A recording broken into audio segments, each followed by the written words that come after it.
जी, जैसा कि छुट्टी को लेके जो माथापच्ची चल रही है, जी। ये बिहार में खासकर शिक्षा विभाग में हर मुद्दे पर माथापच्ची ही होती है।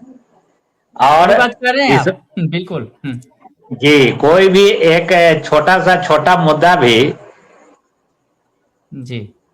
शिक्षकों के बीच के जो रहती है उस पे बिना माथापच्ची हुए और बिना उस पर हाय तौबा मचाए हुए सरकार और विभाग जो है तो कोई संज्ञान नहीं लेती है।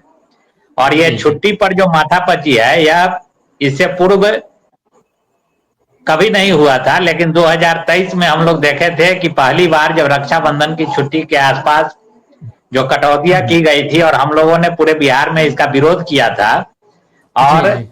विरोध करने के फलस्वरूप पुनः वह छुट्टी को वापस किया गया था। जी। लेकिन जब 2024 के लिए अवकाश तालिका का निर्माण सचिवालय स्तर से किया गया तो फिर जी। उस छुट्टी में और ज्यादा कटौती कर दी गई। हाँ, उदाहरण स्वरूप 3 दिनों का ग्रीष्म है। अवकाश की जो छुट्टी थी उसको छुट्टी के लिस्ट में यह तो बिहार एक अपने आप में शिक्षा विभाग एक नमूना पेश कर रहा है, एक पर एक नमूना पेश करते जा रहा है। यह कैसा अवकाश तालिका था हुँ। और कि जिसमें अवकाश तालिका में 5 रविवार को काउंट किया गया। शुक्रवार जी। को जो उर्दू विद्यालय में छुट्टियां रहती हैं ऑलरेडी, वो उस अवकाश में शामिल है। और उसके जी। अलावा 30 दिन विद्यालय खुले रहे ग्रीष्म अवकाश में, लेकिन आप जब लिस्ट देखिएगा जो प्रदेश स्तर पे पूरे बिहार के लिए जो लागू किया गया था उसमें 30 जी। दिन वो छुट्टी में काउंट है। ये कैसा, जब विद्यालय में शिक्षक आए बच्चे आए तो फिर ये अवकाश तालिका किस तरह का था? तो एक से एक नमूना जो है बिहार के शिक्षा विभाग में देखने को मिल रहे हैं। अब जी। आइए अभी दशहरा की छुट्टी। जी, दशहरा जी। के छुट्टी पे शिक्षकों को एक माननीय महोदय के द्वारा चिरकुट तक कह दिया गया। हुँ, हुँ। दुख तो तब होती है हुँ, हुँ। कि जिस व्यक्ति से हम लोग यह कभी भी उम्मीद नहीं कर सकते थे, उनका जो बयान था उस दिन का, पता नहीं किस कारण से इस तरह का बयान आया।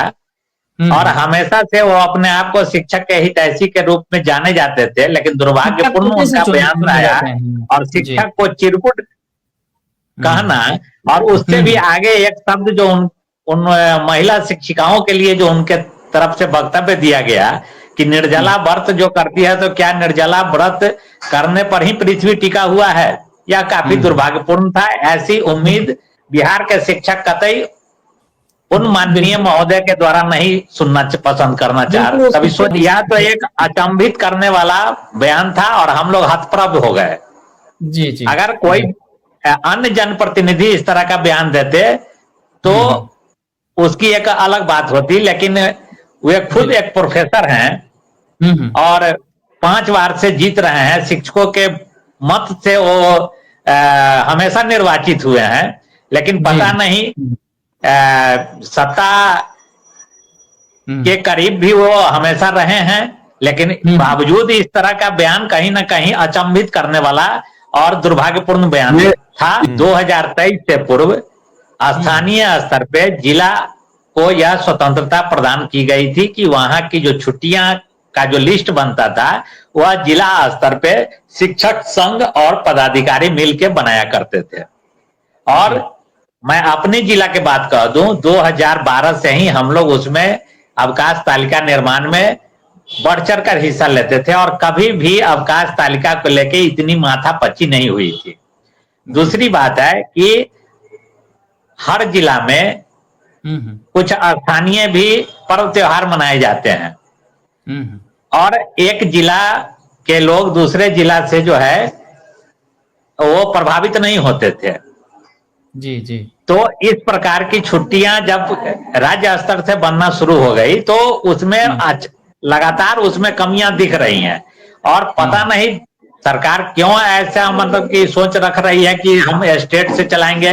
अभी बताइए कि दुर्गा पूजा की छुट्टी को लेके हम लोग आज तक 18 साल से सेवा दे रहे हैं।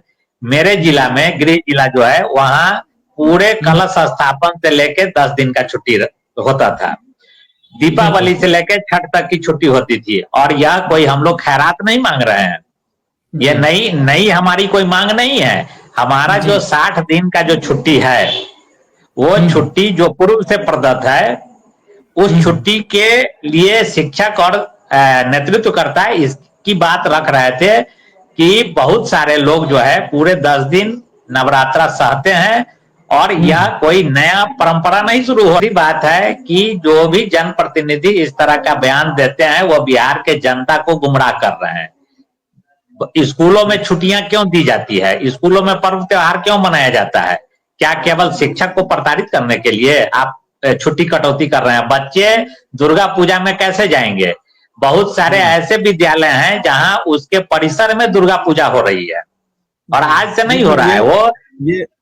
ये माननीय को बताना पड़ेगा कि आप शिक्षकों को प्रताड़ित तो कर रहे हैं, लेकिन साथ ही साथ बच्चे भी प्रताड़ित हो रहे हैं उसके साथ। आप बताइए कि प्रतिदिन ये जो पूजा होता है यह काफी नियम निष्ठा के साथ होता है और सुबह शाम इसमें घंटों पूजा होती है, मंत्रों का उच्चारण होता रहता है और जिस विद्यालय परिसर में ही ये पूजा मनाया जाता है, क्या आप वहां पूजा लाइसेंस देने से मना कर दिए हैं? क्या वो स्कूल प्रभावित नहीं होगा? जी, वहां ध्वनि विस्तारक यंत्र का इस्तेमाल हो रहा है कि नहीं हो रहा है? क्या विभाग बता सकती है कि सरकारी स्कूल के कितने विद्यालय परिसर में पूजा पाठ का माहौल है, कितने जगह पूजा कार्यक्रम संचालित हो रहा है? तो सरकार को केवल आनन फानन में आदेश पर आदेश, फरमान पे फरमान जारी करने के अलावा और कुछ दिख नहीं रहा है। क्या व्यवस्था को सरकार ध्वस्त करने पे लगी हुई है। शिक्षा विभाग के जो आला पदाधिकारी हैं उसमें मुझे जो अनुभव हो रहा है कि होड़ लग गया हुआ है कि कौन कितना शिक्षक को प्रताड़ित करेगा और कौन कितना बड़ा लकीर खींच देगा। तो उन्हें इनाम मिलता है। हाँ, मुख्यमंत्री जी के तरफ से उन्हें प्राइज मिलेगा। तो इसी होड़ का नतीजा है कि शिक्षकों को टारगेट किया जा रहा है और उस शिक्षक के टारगेट होने में कहीं ना कहीं बच्चे प्रभावित हो रहे हैं। क्या आप नहीं जानते हैं कि बहुत जगह कलश स्थापन की जिस दिन शुरुआत होती है वहां कुमारी कन्याओं कलश यात्रा लेके निकलती है? क्या उस दिन वो कलश यात्रा लेके जाएगी? क्या उसको आप रोक दीजिएगा? बच्चे स्कूल में नहीं जाते हैं, कलश यात्रा के शोभा यात्रा है। बाद साथी इस तरह का कमेंट करते हैं, वो संघ से खपा है तो कोई बात नहीं है, संघ की ही बदौलत हम लोग आज यहाँ तक पहुंचे हैं, मेरा मानना है। और अगर संघ आज कुछ नहीं कर पा रहा है तो उनको स्व मूल्यांकन भी करना चाहिए कि उनकी अपनी भागीदारी संगठन में कितनी है। अगर कहे कि भटका रहे हैं क्या शिक्षकों को? नहीं, सक्षमता परीक्षा मुख्य मुद्दा था, सक्षमता परीक्षा ट्रांसफर पोस्टिंग आपका मुख्य मुद्दा था, वो भी नहीं आया और आप उलझ गए अब छुट्टी के लिए, आप उलझ गए स्कूलों की टाइमिंग के लिए। यानी शिक्षकों को हर समय कुछ ना कुछ ऐसा डोज दे दिया जा रहा है कि आप गुमराह होते रहिए और जो मुख्य मुद्दे हैं जहाँ आपकी जरूरत है वो नहीं कर पा रहे हैं आप। हाँ,